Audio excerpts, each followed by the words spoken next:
Okay, so good afternoon once again. Thank you very much for coming, Fadil. And I would like to ask, how are you doing today? I'm doing well. That's good. I'm very glad to hear that you're doing well. Okay, so we have discussed we are going to continue our discussion for the IELTS exam preparation. We have already discussed the listening section, and then we already discussed the reading section, and we already discussed the writing section, both task number 1 and task number 2. Now we are going to continue our discussion regarding the IELTS speaking section, right? Okay, so hold on.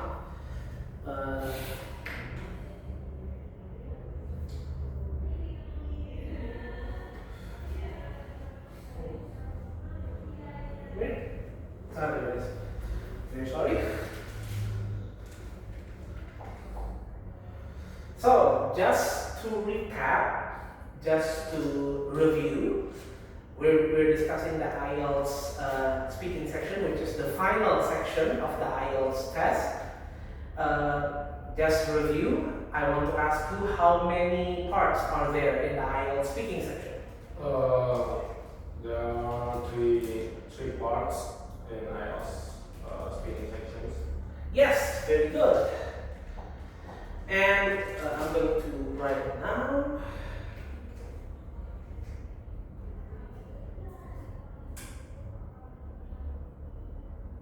Hold on.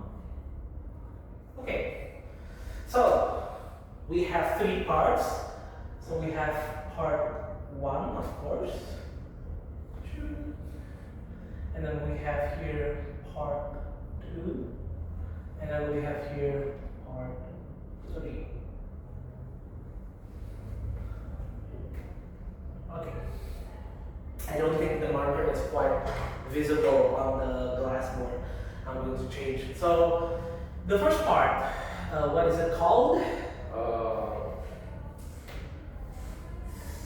Regular speaking or daily speaking, basic.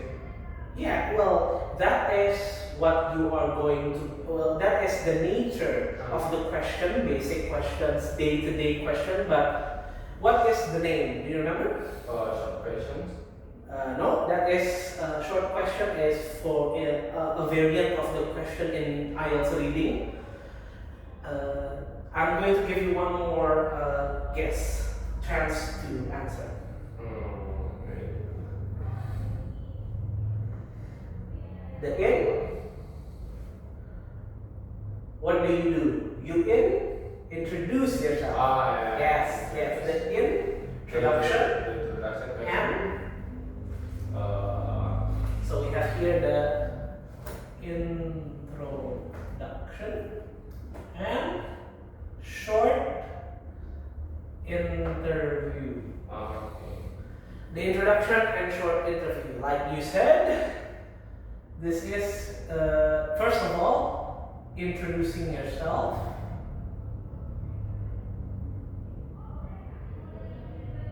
And then we have basic or daily questions, right?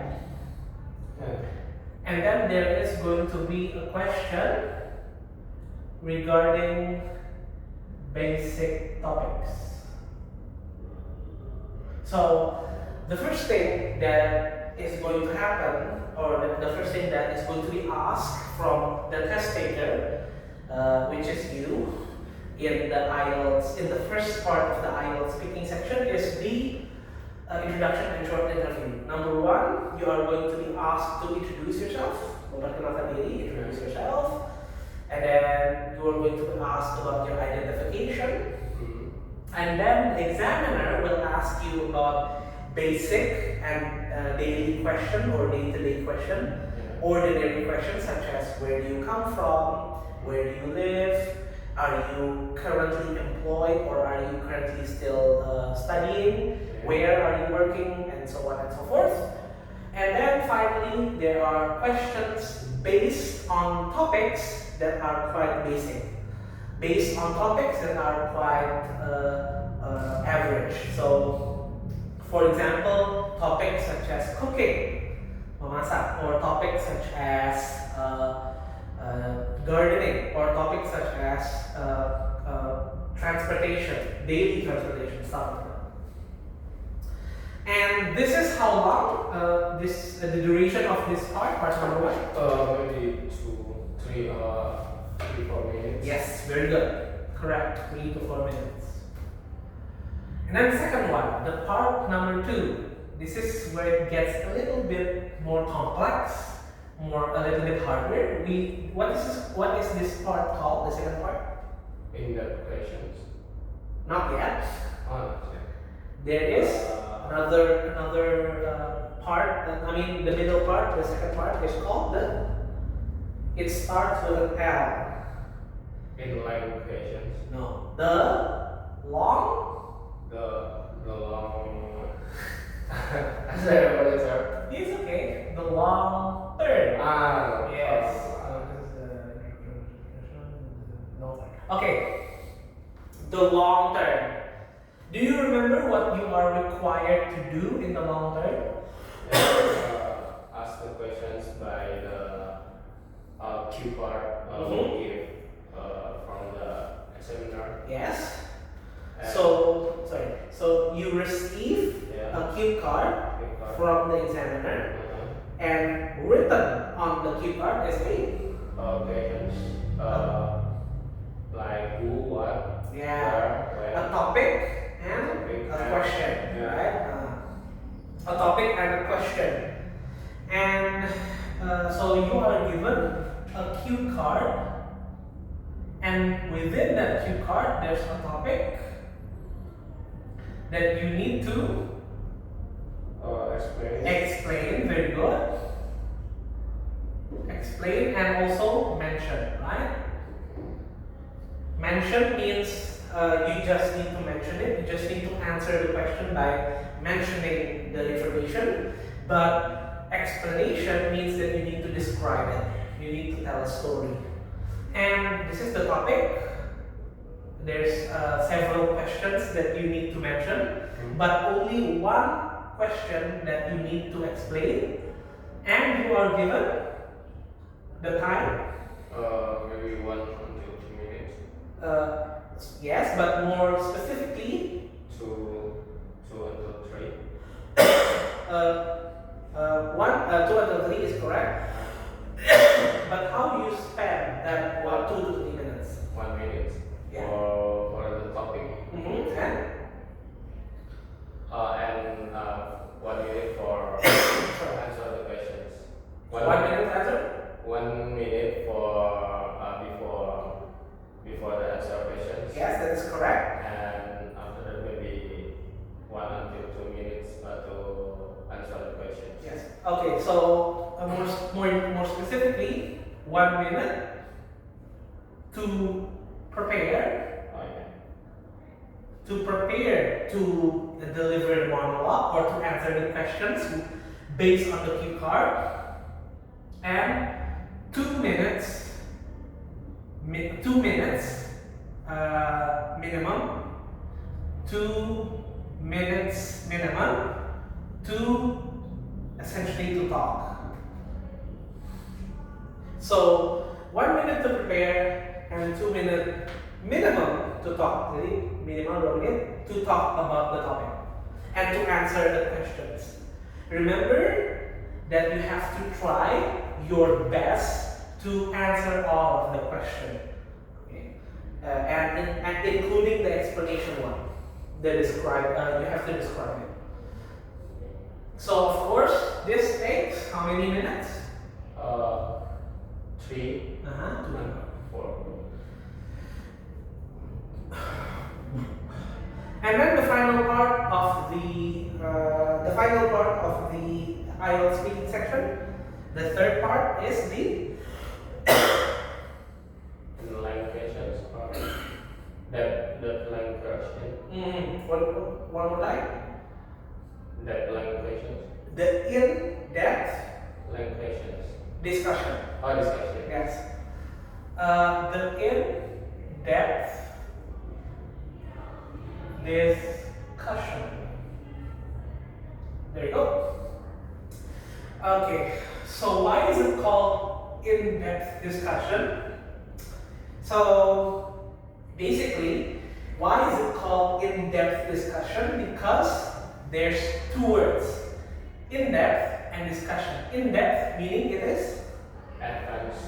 Yes. Advanced meaning it is?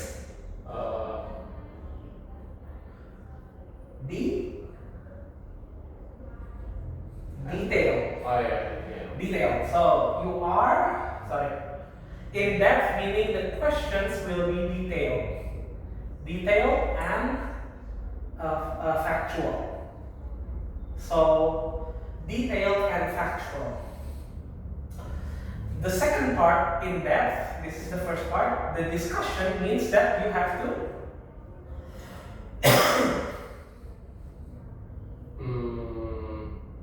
explain. Yes, that's part of here. Yeah. Detailed, explanation, and factual. So you have to describe it detailed, full of facts. But what happens in a discussion? Give argument. No. Discussion is a question and answer, right? Yeah. Q&A. Yeah. So you have to treat this as a Q&A, which means there are no time to prepare. No time to prepare. You just have to answer immediately. So if the examiner asks you, what do you think about homeschooling?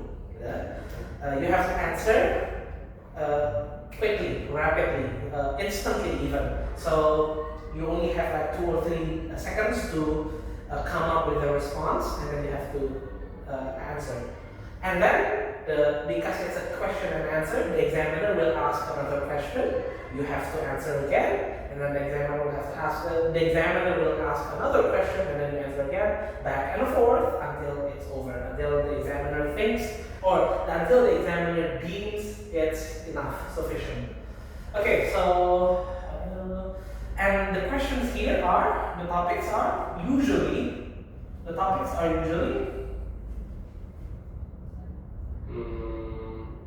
What do you mean the topics? The topics discussed in part number 3 is usually why? Maybe the reason or it's related to the topic here. Oh, okay. So the topic mentioned or discussed in part number 2 is related usually. I mean, like 90% of the time, related to the topics here in topic part 2. So there's a connection, there's a correlation. And how long is this? 3 until 4 minutes. A little bit higher, a little bit longer, I mean. 4 until 5. Yes, 4 minutes. So it's 4, 4, 5. 12 to 15 minutes.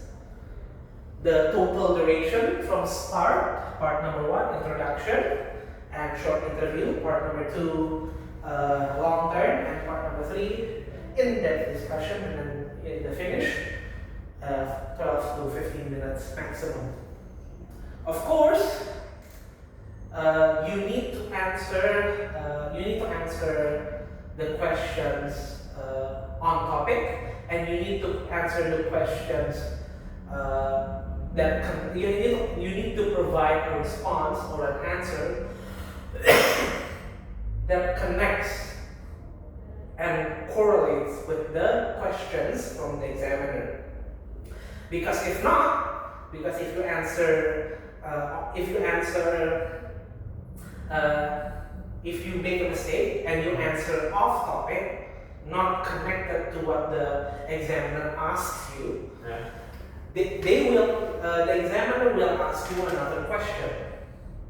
If the examiner asks you another question, or the examiner asks you to clarify, the duration will be longer. So what we want, the ideal IELTS speaking section is short, well not short, but not overly lengthy, not overly long, but sweet, short and sweet. Short and sweet. Okay, any question? No, but do you remember our last meeting that we run the test of speaking? Yes. Do you have any? Oh yeah, feedbacks, right? Yeah. Okay.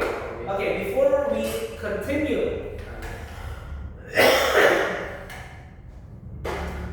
thank you very much for reminding me, because it's been a while. It's been a while. So this is the material for today. But before that, I would like to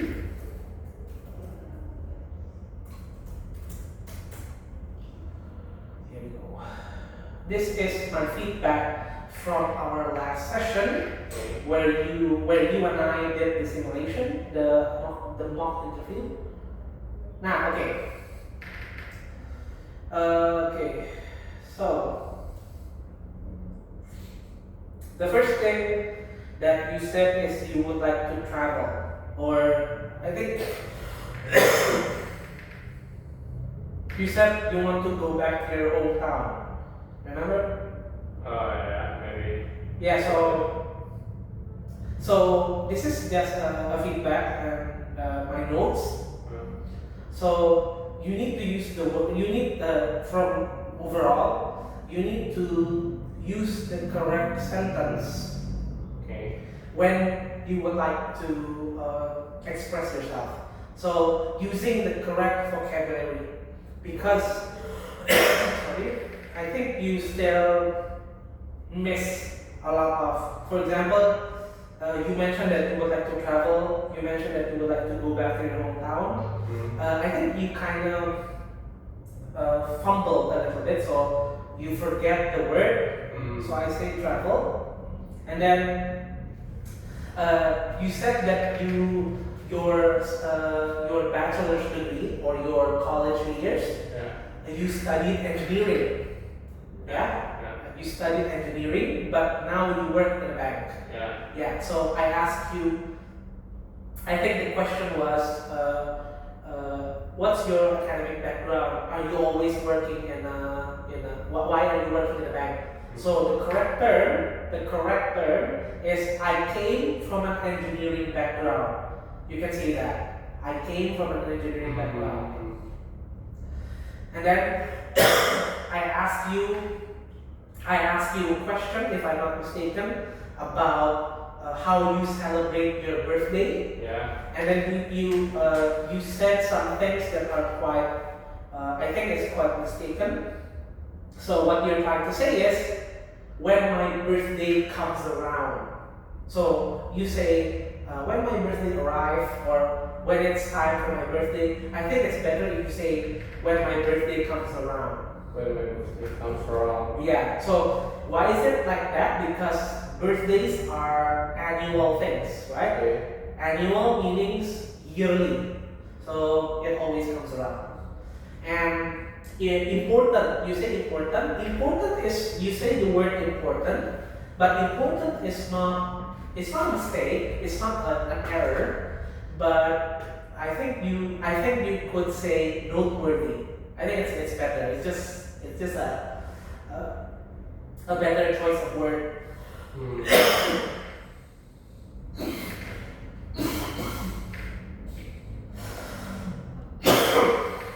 And then you said, I need to apologize. You said so sorry. You mentioned the word so sorry, the term so sorry, but it's actually I feel sorry. I feel sorry. It's a I feel sorry means that you regret something. Menyesal gitu. And then other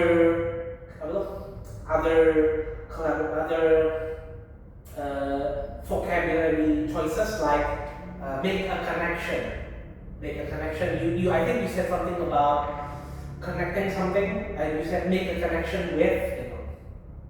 And then I think the final two feedbacks or the final two notes is about you trying to say something but the word slips. The word slips from your mind. So you're trying to say gampang diingat atau itu you say memorable, but you didn't say it. And then you said tugas. Itu tugas saya ya. But you said you didn't say it, and the correct term is duty. It's my duty. I think that's it. But because it's been quite a while, so I don't think this. I don't think that this is maximum. This is quite effective. So we can do it again later today in this session. Okay. So, do you have any estimation about my score, my speaking score, sir? Yes. Well, I think it's somewhere based, again, there are 4 criteria for IELTS speaking. The first one is lexical resource. Lexical resource meaning vocabulary, your choice of vocabulary, how many words you know, how many varieties, And then second one is grammatical range and accuracy. Lexical resource, grammatical range and accuracy. And then number 3 is pronunciation. No, not this one. After this, pronunciation. And then number 4 is I forgot the term, but it's about I forgot the official term. But the 4th criteria is about whether you answer on topic or off topic. Based on that 4 criteria, I think this is just me, an estimation. I think it's about 6.0 or 5.5.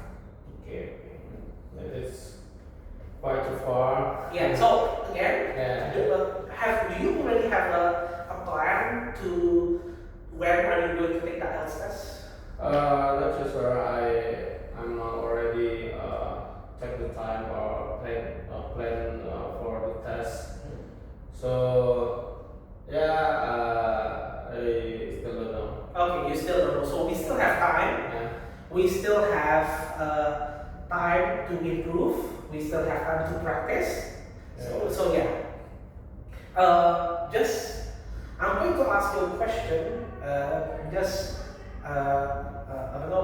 want to ask you a question. What do you think personally, if you take a look at yourself?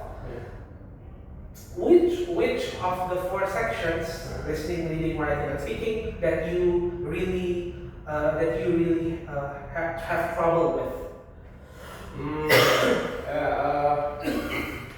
Because I never had the test sections fully, so I think I can tell that the section 3 and section 4, the writing and speaking, is the most difficult for me. But I cannot choose both of them for 2 sections. So I think section 3 and 4 is my problem right now. My problem right now. Okay, so if you were to choose between section 3, which is writing, and section 4, which is speaking, which one do you prioritize as the number 1? That is tough questions. I think I will say that the section 3 is my priority than section 4 because writing is important, especially to write my essays. Yes. And anything else. So so section 3 is of course writing, and so writing is higher priority than speaking. And then writing, there's of course 2 tasks. The first task, which is related to daily topic. huh? I'm sorry. No, IELTS writing task number 1. Yeah. You have to write about or relating to. Diagram and Yes, what are those called? Diagram or summary? summary No, yes, you have to summarize what? information, Data. data. Right? Diagram, bar chart, a table, Yeah. pie chart, those are types of data. 150 words minimum. And then writing task number 2, essay. You have to write what? Essay about? About our opinion. Yes, about your opinion, your point of view, your input on a topic. How many words minimum? 250. Yes. Okay, for task number 1, what is the time limit? 20 minutes. Yes, time number 2. 40 minutes. The total for task number 1 and task number 2, 60 minutes. which is 1 hour. Yes, very good. Okay. So writing. Which one do you think you need? That is really challenging you right now. Task number 1 or task number 2? Maybe that's number 2. Okay. To convey my argument and Yes. opinion into an essay, and good essay still to be my problem right now. All right. Okay. I think we can hold on. So, oh yeah. I am very sorry. I deeply apologize, but you are correct. You are right. This is our last meeting. Okay. So this is our last meeting. So next meeting, you have 2 more meetings, but you're not going to discuss anything with me. The last 2 meetings will be for mock test, the simulation test from English Academy. So this is our last time together. Okay. So the time when I take the test, I can choose it, right? Yeah. So you have a duration. So maybe like 2 weeks or 1 week, 1 week or 2 weeks. 1 week or 2 weeks. So within that 1 week or 2 weeks, you can do the test. Okay. So What if for next week yeah. I cannot attend this class? No. The test. Yeah. Could it move to the other time? As long as you do not finish it outside of the time limit, you can do it. It's flexible because you're not going. The test is online. Oh. Yes, you're not going to be doing it here. Oh. Yeah. Okay. So that's why I said this is our last meeting together. Okay. Okay, so I think we already reviewed enough. That's quite a long review, lengthy review. So we're just going to talk about this one. Okay, we're just going to breeze through these ones because we already know what this one is about. We're going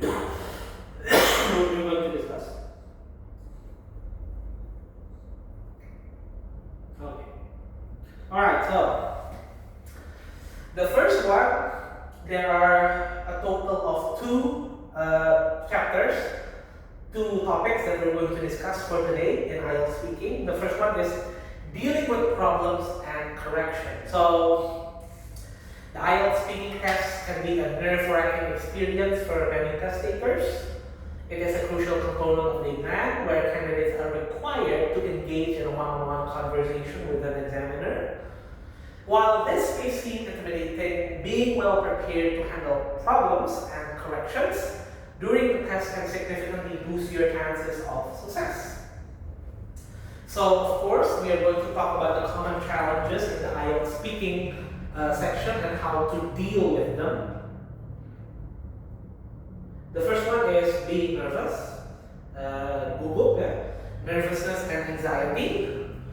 So it's natural to feel a little bit nervous before a speaking test, but remember that the examiner is not there to judge you personally. They're not even going to be there to judge your ideas, judge your opinions. They're just going to assess your English language skills, judge your English language skills, not your personality or your opinions. So to overcome nervousness, practice deep breathing exercises, breathe in, breathe out, and of course thinking happy thoughts, like visualizing a successful test session. I can do this, I'm going to succeed, and etc. etc. Number 3, pronunciation and intonation. Correct pronunciation and intonation are vital in the IELTS speaking test. In fact, pronunciation and intonation is one of the 4 IELTS speaking assessment criteria. So, if the examiner asks you to repeat a word or a phrase, do so clearly and confidently. If you realize you've mispronounced something, don't dwell on it. Simply correct yourself and continue. Okay, so before we continue, what is the difference between pronunciation and intonation? Pronunciation is how you say the word. Yes. And intonation is like the tone. Yes. You say the word. Very good. Yes, very good. So, pronunciation and intonation. So, if you mispronounce something, quickly correct yourself and then continue. It's like playing piano or playing any kind of musical instrument. If you make a mistake, just go on. Okay. That's all. Although you can correct yourself very quickly and then still go on. So for example, if the question is what are the advantages of living in a big city, and you mispronounce advantages as advantages, quickly correct yourself by saying, oh, I'm sorry, I mean advantages. The advantages of living in a big city are. And number 3, vocabulary and fluency. Again, one of the 4 criteria, lexical resource, which is vocabulary and fluency. One of the 4 criteria of IELTS speaking section. Very important also. So, sometimes, we're talking about problems, right? So sometimes you might find yourself struggling to find the right words or phrases. In such situations, do not panic. Yeah, that's very important. Actually, this is important on all the skills, all the sections, not just speaking. Don't panic. Listening, reading, writing, speaking. Don't panic. Instead, in speaking, paraphrase your idea or use synonyms. Fluency and coherence are key criteria in the test, like I told you. So avoid long pauses or filler words such as or yeah. So those are filler words. Try to minimize filler words. So if you cannot recall the word environmentally friendly, you can say, I can't remember the exact term, but I mean things that are good for the environment, like using less energy and reducing pollution. And number 4, grammar and sentence structure. This is also another part of the IELTS speaking criteria, grammatical range and accuracy. So how accurate is your usage of grammar? Minor grammatical errors are acceptable, but try to speak as accurately as possible. If you catch a mistake mid-sentence, do not hesitate to self-correct. For example, if you accidentally say, I goes to the gym. Goes, right? That's incorrect. Immediately correct it by saying, I go to the gym regularly to stay fit and healthy. Alright, so for 4 points, do you have any questions so far? Not yet. Not yet? Okay.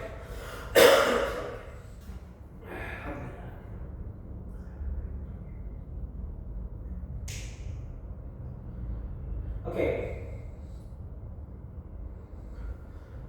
Whoa. There you go. Number 5. This is another problem. This is, I think, the the biggest problem, I think. Dealing with unexpected questions. So the IELTS speaking test can throw unexpected questions your way. Stay composed and take a moment to gather your thoughts. You can ask the examiner to repeat or clarify the question if needed. Remember, it is okay to pause briefly to collect your ideas. For example, if the examiner asks, do you think machines will replace human jobs in the future? And you didn't anticipate this question, take a moment and say, that's an interesting question. Let me think for a moment. Well, I believe that while machines may take over some jobs, there will always be tasks that require human creativity and empathy. So go on. But you can take a moment, ask the examiner to take a moment for yourself, to compose yourself and to write down, to make a structured response in your head.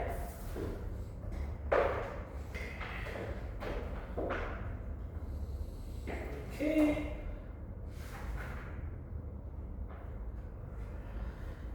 Number 6, yeah, you can read it also over there. Number 6, problems with understanding or hearing the question. It's good. Which one? No, go ahead. Go this way. Again. Go ahead. No. Go ahead. Here you go. Okay. This is one. Nick. So, problems with understanding or hearing the question. The candidate, the test taker, doesn't understand the question. So, if the test taker doesn't understand the question, you do not hesitate, so it is better to politely ask the examiner to clarify or rephrase it. So you can ask the examiner. That is preferable, that is better, rather than provide an unrelated answer. So giving an answer but off topic. For example, if the examiner asks, could you describe a memorable childhood event? And you are not sure, you can politely ask, I'm sorry, could you please clarify which type of childhood event you'd like me to describe? That's the first problem, not understanding the question. The next problem, in a one-on-one setting, it is possible to miss a word or phrase. So you're not hearing quite clearly. Politely ask the examiner to repeat the question if you did not catch it entirely. So if the examiner says, what do you think about climate change? But you missed the word climate, and that's pretty important because that's the point of the question, right? You can say, I apologize, I didn't catch the beginning of the question. Could you please repeat it? And number 7, being unsure how to answer. So if you are unsure how to answer, you're not confident or not certain on how to answer, take a moment to think. You can start by acknowledging your uncertainty and then gradually work your way towards providing a thoughtful response. Avoid rushing into an answer that does not make sense or illogical. So, for example, if you are asked, what is your opinion on government policies regarding education? And you need time to gather your thoughts. You can start with acknowledging that you don't really understand that much about government policies regarding education. So you can say, well, that's an important topic. Let me consider for a moment.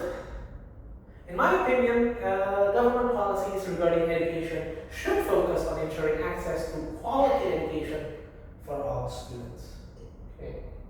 Okay, so what is it? How many points? 54, 5, 6, 7. Do you have any question? Yeah, sure.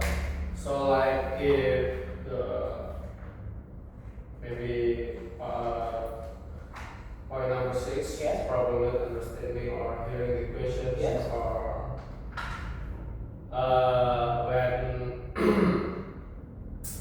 when I ask the examiner to repeat the questions, is misalnya kita tanya examiner itu ketika minta pengulangan apa namanya pertanyaan. Yes. Nah itu kan kita udah mulai ngomong tuh. Dari situ udah mulai dites di ini belum? Di mark score. Iya, di score. Okay. The answer is yes, but the examiner will appreciate you asking for clarification more than you just going straight into an answer that is not connected or not off topic. Oh, maksudnya misalnya kan tadi pertanyaannya, so the question has been given by the examiner. Yes. And then I asked to clarify. Yes. Before my answer. Right. Jadi waktu pas nanya itu udah dicatat sebagai skor gitu. Ketika kita nanya. Paling gini, I think this is, in my opinion, this is how it works. So, this is how it works. The question is asked, and then you don't know, right?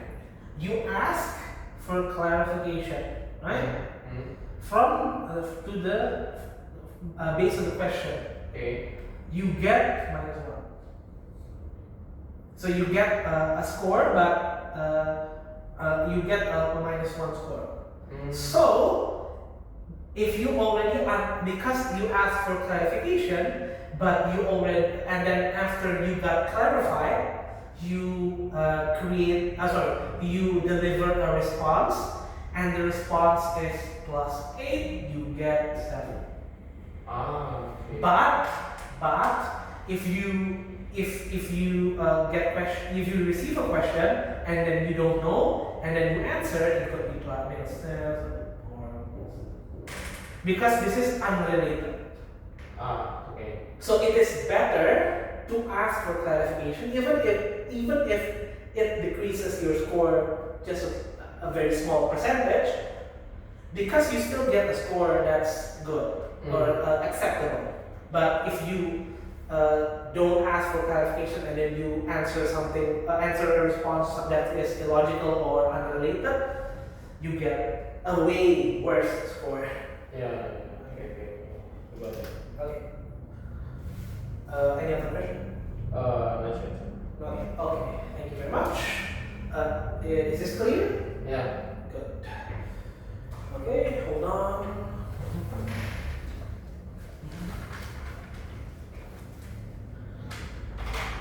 Okay. Okay, next is the practice, but I think we can skip it. Yeah, we can skip it.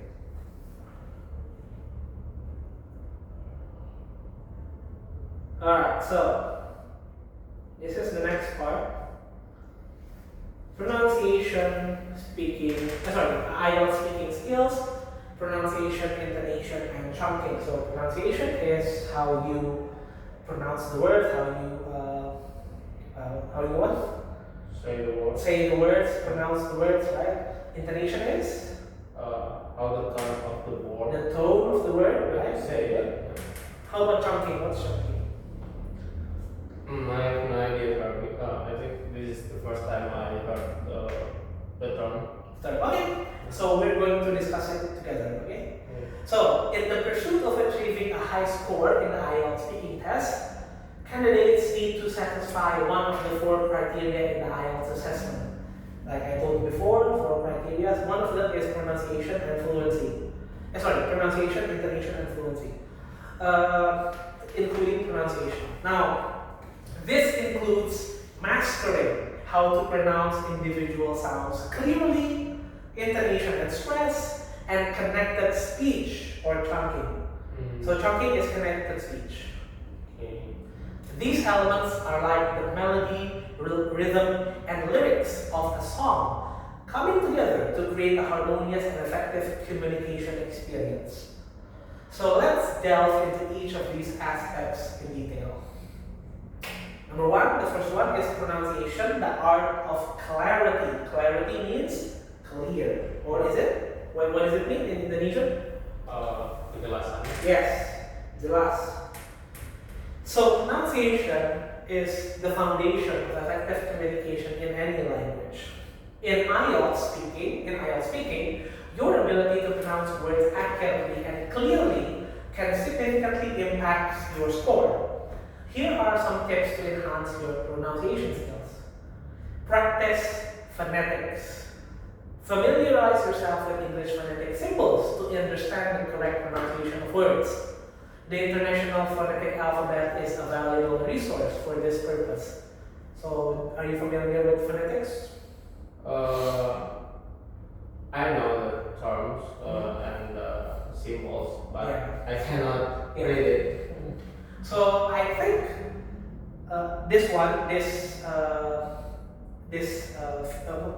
this recommendation, number one, it's not that important. Oh no. It's not that significant because it's kind of hard. It's kind of difficult to learn phonetics. Even I don't learn phonetics, but you can learn from listening, right? Listening to podcasts, listening to YouTube videos or any video in general in English, listening to movies, music, especially podcasts, movies, videos that are where you can listen to native speakers.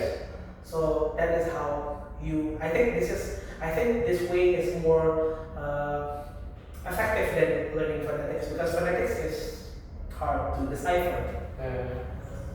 And mouth and lip movement. Number two, pay attention to how native speakers move their mouth and lips when speaking English. This can help you mimic correct pronunciation. Mimic, so you can try to mimic. Sorry. Number three is minimal pairs. So work on distinguishing between similar sounds that may not exist in your native language. For example, th and s, in thin and thin, thin and thin, thick and sick. Okay. So these pairs of words or phrases that have similar sounds, they are called by a name. They have a name. Do you know what the name is? It can synonym as. I forgot. Okay, so synonym is different words, same meaning, right? But different words but sound alike, sound similar is homonyms. Homonyms. So like irate and pirate. No. Thin and thin, thick and sick. Yeah, and other homonyms. And like we discussed, number four, listen actively. Listen actively. So when you watch movies, TV shows, listen to podcasts, videos in English, you need to expose yourself to various accents and pronunciation styles. And when you listen actively, try to mimic what you hear. Any questions about pronunciation? Okay. The next one is intonation. Intonation is the tone or the pitch, which is the musicality of speech. Because there's nada, right? So there's musicality of speech. So intonation refers to the rise and fall in pitch while speaking, which conveys emotions, questions, or statements.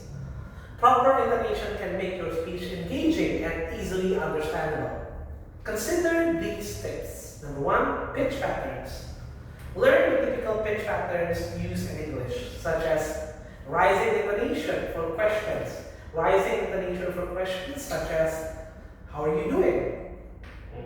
Oh, where do you live? Right? It rises in the end. And then falling intonation for statements. Falling intonation for statements. I live in Bandung. And I work at Rangkut. Falling intonation. And then practice emphasis. Emphasize the keywords or ideas in your sentences. This not only adds clarity, but also highlights your ability to convey meaning effectively. What is emphasis? Menekankan. Yes, very good. Good job. And to help you, you can record yourself. Record your speech and analyze the intonation patterns. Identify areas where you can improve, especially if your native language has different intonation patterns. Okay, we are talking about intonation. 3 points. Do you have any question? I'm good, sir. You're good? And, one more. Not just 3. We have one more for intonation. Conversational practice. Engage in conversations with native speakers or practice with a language partner. Real-life interactions can help you grasp the nuances of intonation. Again, I need to emphasize real life, which means while you are able to practice with AI or machines, I do not recommend that. I strongly recommend, if you want to practice your speaking, you practice with another human being, people. And then finally, connected speech and chunking, which is the art of blending bercampur kan. So connected speech involves the flow and linking of words in natural conversation. Native speakers often connect words to make speech sound fluid. To excel in connected speech, there are four tips. The first is practice linking.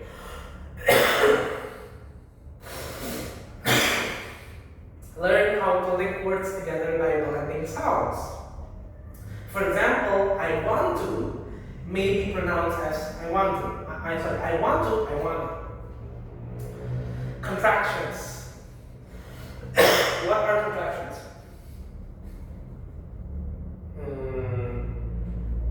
What do you want? The meaning? The examples. I'm your. Yes, very good. I'm your. There, right? I'm. If you the I'm is a contraction, right? Yeah. Without contraction, it is. I am. Yes, there. They are. Yeah. So I think to make your speech more natural, you can use contractions. So avoid over articulating every word, because you want to speak, you want to sound like an individual, a human being, not a robot. And number 3, chunking, which we discussed earlier. Group words together in meaningful chunks, such as I don't know or how are you doing. This aids in smoother speech. And again, listen and repeat. Listen to native speakers and mimic their speech patterns by listening to videos, podcasts, and etc. Especially how they connect words in conversation. So just try to mimic. It's the easiest way, I think, rather than learning phonetics and etc. Okay, so we have. I think this is the end. Chunking. Do you have any question? Sorry. No. Okay. Okay, so that's good. This is the end for the material. Okay. There are still several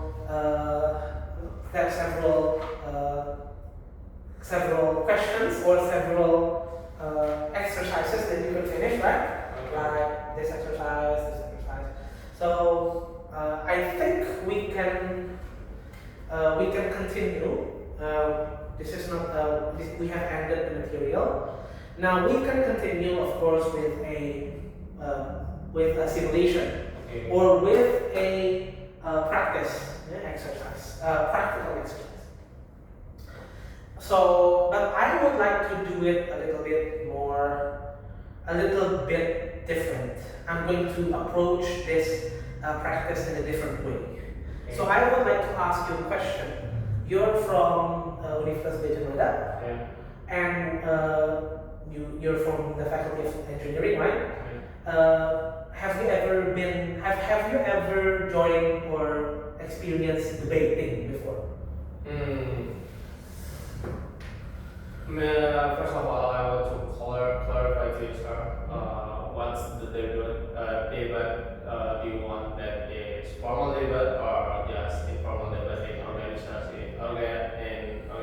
or not, or something like that? Preferably formal debate, formal English or Indonesian debate like competitions.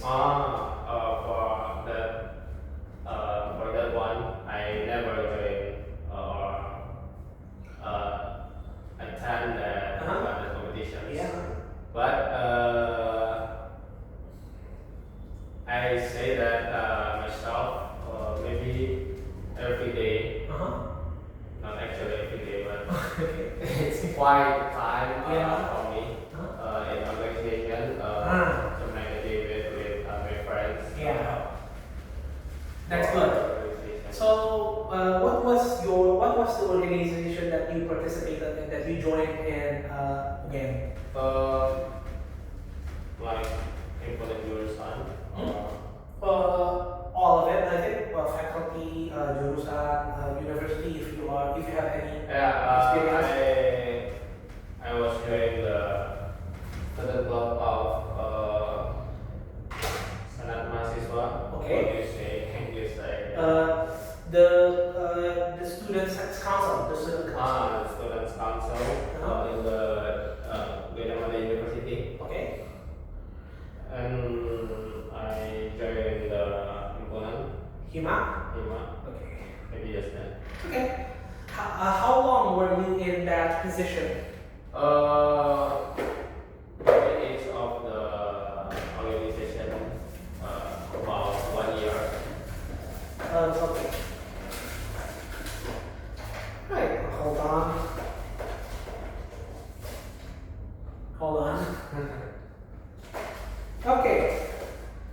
Okay. So this is what we're gonna do. We have 20 minutes left. Okay. So I would like for you and me to simulate a debate, an English debate. Okay. So we're going to do a debate. Okay. And in a debate, of course, as you well know, there are two sides, right? Yeah. Side number one, side number two. We can say this is pro, this is con. No, not pro and contra in Indonesian, but in English we call it Agree, disagree. for and against. For is support, against is against. And then we have the topic right here, which I already prepared here, the topic. So, okay, so we are going to do this in 3 rounds, hopefully. 3 rounds. Okay, I think we can do this in round number 1, round number 2, round number 3. And for each round, we have 3 minutes. Okay. So this is just an exercise, so don't take it too seriously. Okay, so this is 3 minutes, 3 minutes, and 3 minutes. So usually it's 4 first. So this is goes first, and then it goes over here, and then this goes over here, like this, okay? Okay. Then this goes over here, and then this goes over here. Okay, and then this goes over here. Okay. Okay, so I am going to give you 2 minutes to prepare, okay? So I am going to give you the honor of choosing the topic for today.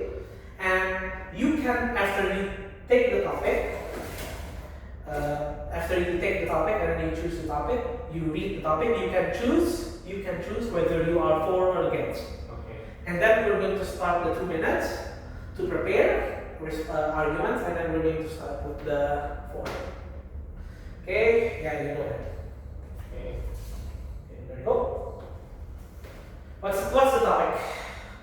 Everyone should play on the same sports team, regardless of their gender. Okay, so do you understand? Wait. Everyone should play on the same sports team, regardless of their gender. I kind of confused of these questions. Do you want Mulligan? Huh? Do you want to Mulligan? Mulligan means ngambil lagi. Oh yeah. Mulligan. Yeah, Mulligan ya. Mulligan means you. This is kita ini gak ambil, kamu ambil.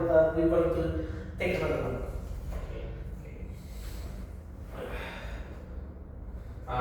What's this one?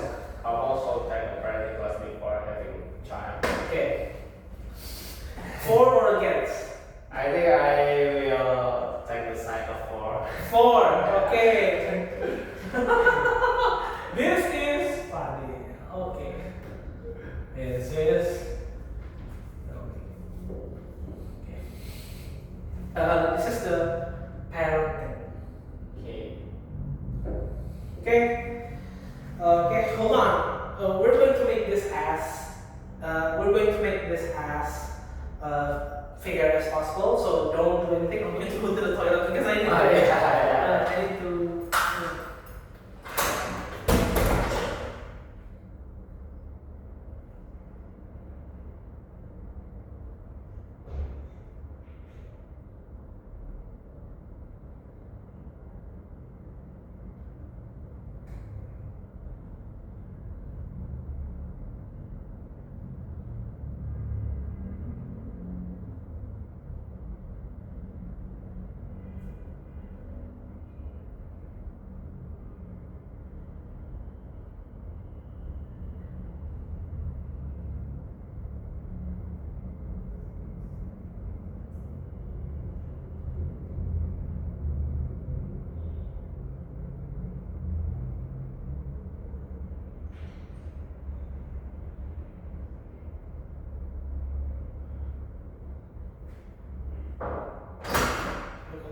Okay, so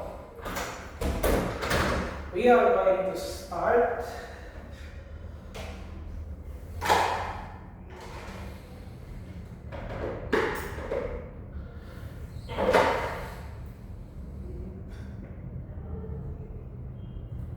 Okay, hold on. How many minutes do we have? 15 minutes. Okay, I think we can. This is 1 to 1 like this, yeah? So no 3 because that's a lot. Okay, we're going to start the 2 minutes. Starting from now. Okay. No. Ini dulu. Research dulu. Oh, is that? Yeah.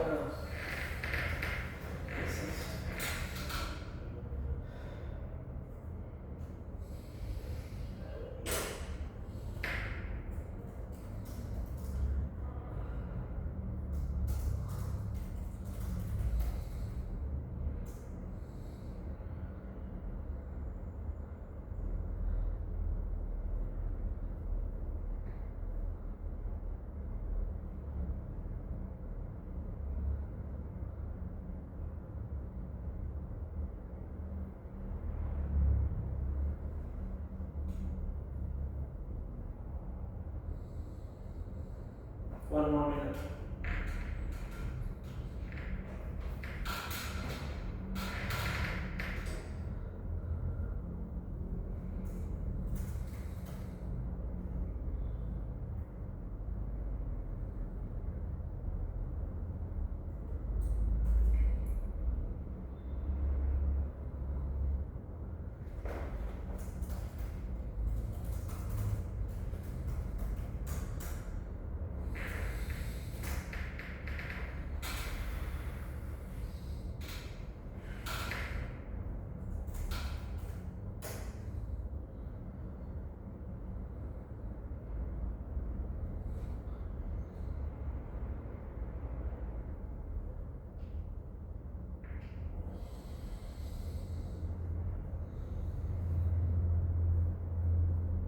Okay, time is up. Now you may start whenever you're ready. Okay, I will start it. 3, 2, 1. Okay. Parenting class before having a child. This is the good topic. In my opinion, take a parenting class before having a child is important because it makes good foundations for the new parents to build a skill like feeding, soothing, or breathing the child, and parents will not be fear for unknown problems to the child. So taking parenting class before having a child is so important for a new couple, especially a new couple after they get married. And these actions can reduce for the parents make a mistake when they have a child, and especially how do you say the anak baru lahir apa sih? Newborn child, because a newborn child is so fragile, and it easier to get sick or anything else. So take a parenting class is so important, in my opinion. That's all. You still have 1 minute left. I still have 1 minute. And then for parents, that is not. I think that is not disadvantage to take a parenting class, because if the new couple take a parenting class, they will meet the new expectations, and they can build a relationship with the other parents, especially new parents, and from that moment it can make a network. Maybe if you have a business, that is a good timing to expand your business. One of that to take a parenting class. You have maybe you can find the new one or the new people in there, and you can share your story, or maybe make good communications, and anything else. So Okay, you're done. okay, Finish. that's my point for taking parenting class. Okay, so thank you very much for your answer, or for your response. I'm going to try to start in 3, 2, 1. So, Fadil, there are several points that you made. The first point that you made that I want to comment on is that you said that newborns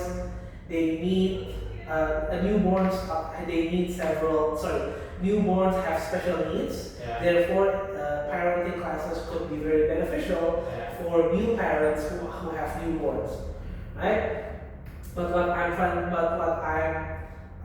getting from you is that what I'm understanding is that you refer to medical information rather than social and psychological information, because at the time when the child is still a newborn, what they need are medical attention, or what they need are nutritional information, how to more about their body rather than about their psyche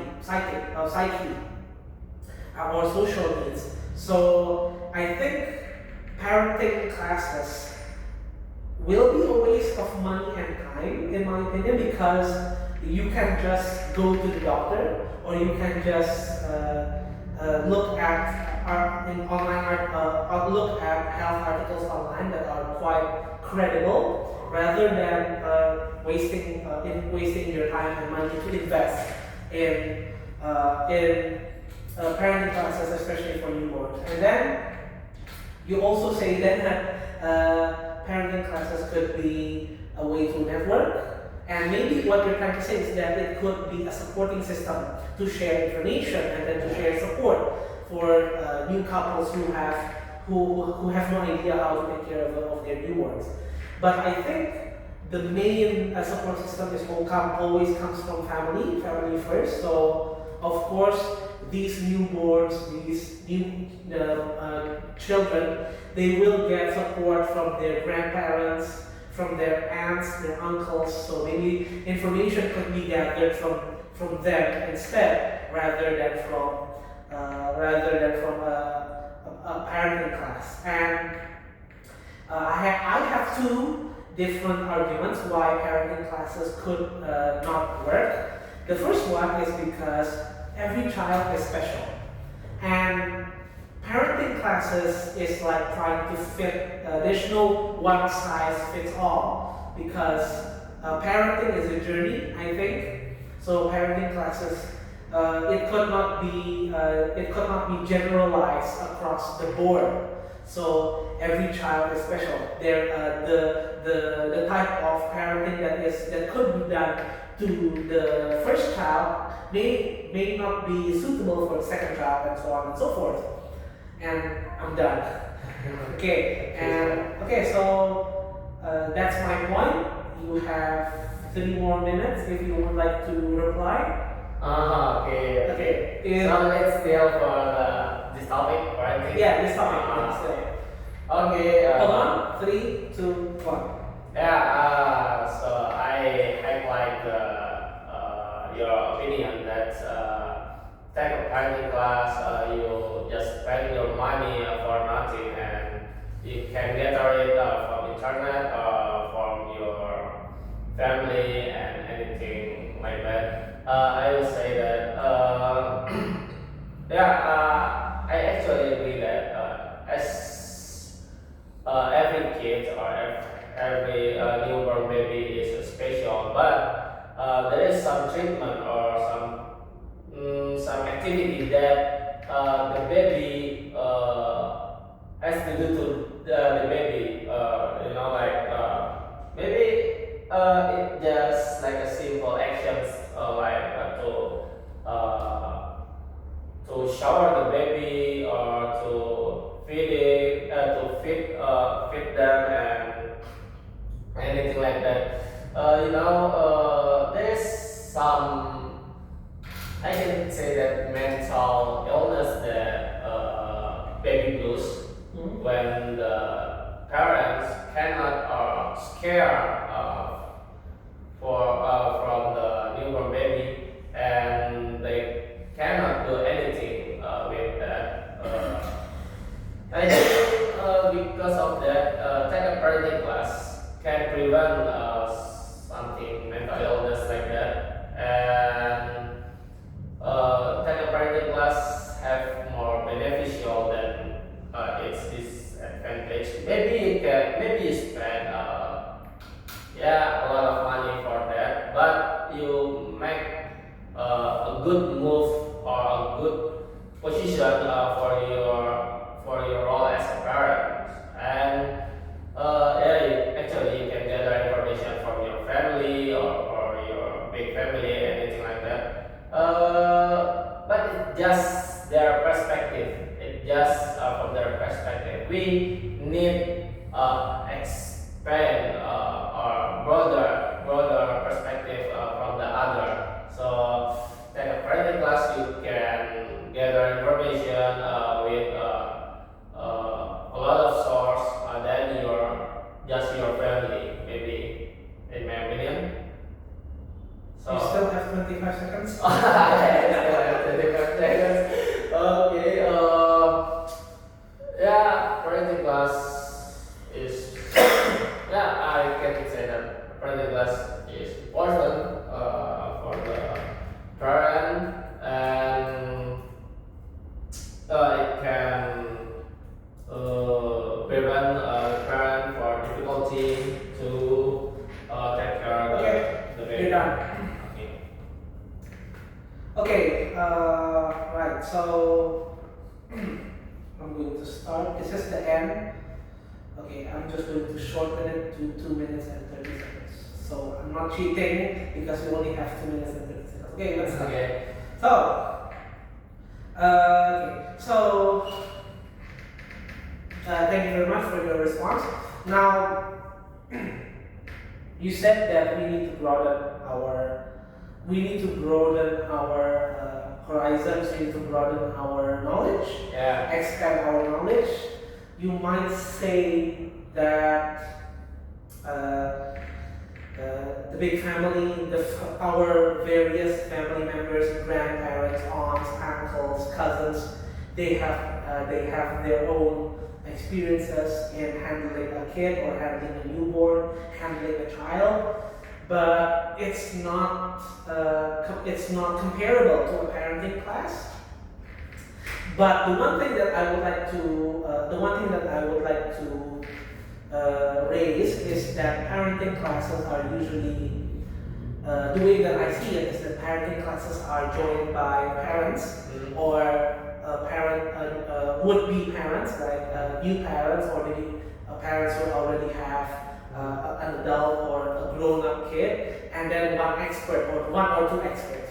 Okay. The one thing that I would like to ask is that data, verified data, is hard to get. So maybe data that is sufficient, data that could be translated into something valid and verified, could take maybe 1 year, 2 years, 3 years, which I think is already too late because the parents need their information now rather than waiting 2 or 3 years until the data has become valid. And you might say that there are already past data that have already been verified or validated, but the times are changing and parents need to adapt, right? Because the way the world works in 5 years earlier is different from now, and it's more than likely that the way the world works in 5 years in the future is different from now. So, yeah. So I think we should still stick with information that is being given by our grandparents, our aunts, uncles, because they are free and they are valid and done. Okay, that's done. Okay, so hold on. First of all, I would like to thank you for attending the session and attending all of the session, most of the session so far with me. You still have a few, again, vocabulary mistakes, like you said maybe the new parents fear the child. What you're trying to say is afraid. Yeah. And then tadi anak baru lahir, then you forgot the term, you forgot the phrase, and I said newborn. So I think what you need to work on in speaking is number one, vocabulary. That's number one, because vocabulary you need to expand your vocabulary, and then you need to work on your grammar, and then number three is you need to work on your pronunciation. Okay. All right. That is it from me. Thank you very much, Fadil, for joining and attending the session, participating and learning together with me. I would like to deeply apologize. I would like to say sorry if there are some words that are not suitable, kurang berkenan or something. And I hope the best of luck for you in the future. Insyaallah kamu sukses dan insyaallah Fadil sehat-sehat selalu ya. Thank you. Terima kasih. Ya, sama-sama. Oke. Thank you ya Fadil. Assalamualaikum warahmatullahi wabarakatuh. Hati-hati di jalan dan jangan lupa nanti itunya mock interviewnya. Mock simulation test atau mock testnya. Nanti tanya itu ke KAI yang di depan. Ya, assalamualaikum.